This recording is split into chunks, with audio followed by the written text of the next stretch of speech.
कडे वळणार आहोत। सुरुवात करूयात महत्त्वाच्या बातम्यांनी। उपराष्ट्रपती पदाच्या निवडणुकीसाठी आज होणार मतदान, संध्याकाळी जाहीर होणार निकाल।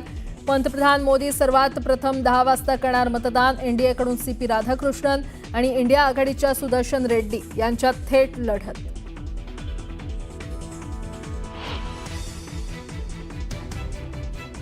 अनेक वेळा लोकांना असं वाटलं की माझी राख होते आणि तेवढ्यात मी आपली भरारी घेतली। अनेक वेळा लोकांना वाटलं की माझी राख होते, पण तेवढ्यात मी भरारी घेतली। राजकीय कारकिर्दीतील घडामोडींच्या पार्श्वभूमीवर मुख्यमंत्री देवेंद्र फडणवीसांचं सूचक विधान।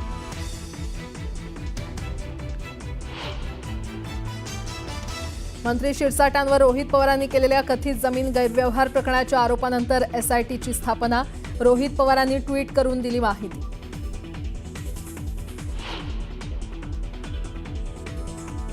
राष्ट्रीय ओबीसी महासंघासोबत राज्य सरकारच्या ओबीसी विभागाची आज बैठक। तायवाडे, परिणय फुकेंसह 25 पदाधिकारी राहणार उपस्थित। अतुल सावेंनी बोलावलेल्या बैठकीत भुजबळ उपस्थित राहणार का, याकडे लक्ष। दहिसर टोल नाक्यासंदर्भात उपमुख्यमंत्री एकनाथ शिंदेंनी बोलावली महत्त्वाची बैठक। वाहतूक कोंडीच्या समस्येमुळे टोल नाका स्थलांतरित करण्याची मागणी। बैठकीत काय निर्णय होणार, याकडे लक्ष।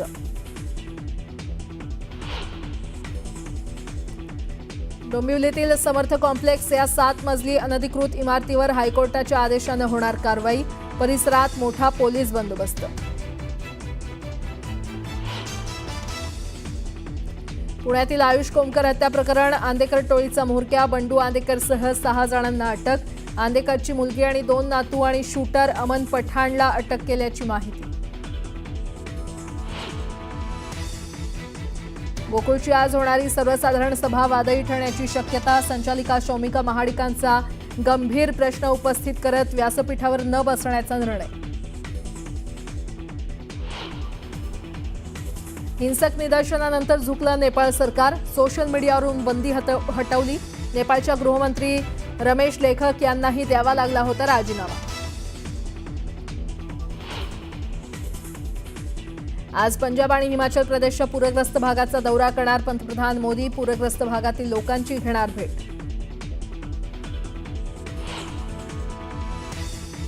काश्मीरमध्ये चकमकीत लष्कर-ए-तोयबाचा कमांडर रहमानचा खात्मा, तर 2 जवान शहीद। आणि आजपासून आशिया कप क्रिकेट स्पर्धेला सुरुवात। अबुधाबीत अफगाणिस्तान आणि हाँगकाँग यांच्यात होणार सलामीचा सामना।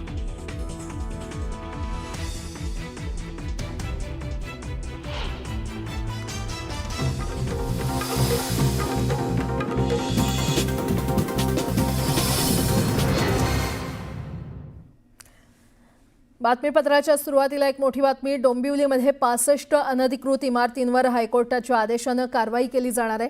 65 अनधिकृत इमारतींपैकी समर्थ कॉम्प्लेक्सवर कल्याण डोंबिवली पालिकेकडून कारवाई केली जाणार आहे। सकाळी 11 वाजता डोंबिवलीतील अहिरे गावात असलेल्या इमारतीवर पोलीस बंदोबस्तात पालिका कारवाई करणार आहे। उच्च न्यायालयाच्या आदेशानुसार समर्थ कॉम्प्लेक्स नावाची 7 मजली इमारत जमीनदोस्त होणार आहे आणि या 60 कुटुंबांना इमारत रिकामी करण्यासाठी पोलिसांसह पालिकेनं संयुक्त मोहीम राबवली आहे। कारवाईच्या वेळेस कायदा आणि सुव्यवस्थेसाठी रामनगर पोलिसांकडून मोठा बंदोबस्त तैनात करण्यात येणार आहे।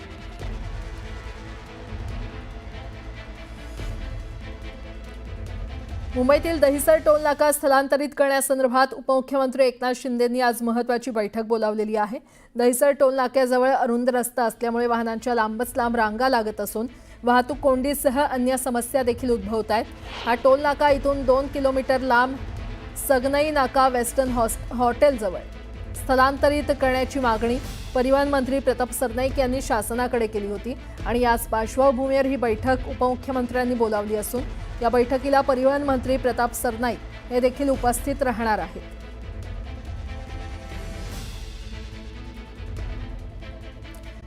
अटी राष्ट्रीय ओबीसी महासंघासोबत आज राज्य सरकारच्या ओबीसी विभागाची महत्त्वाची बैठक होणार आहे।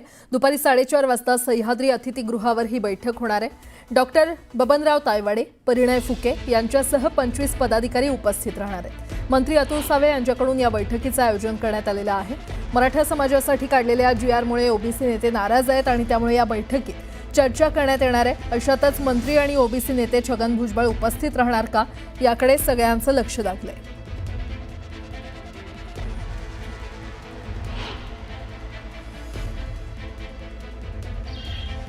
ज्या आपल्या महाराष्ट्रातल्या संपूर्ण ओबीसी समाजाचे जे प्रश्न आहेत आणि ज्या ज्या मागण्या आल्या आहेत किंवा जे काही संभ्रम आणि शंका भुजबळ साहेबांच्या असतील किंवा इतरत्र सन्माननीय मंत्रिमंडळातील सदस्याच्या असतील, त्या आम्ही त्या ठिकाणी मी ऐकून घेणार आहे।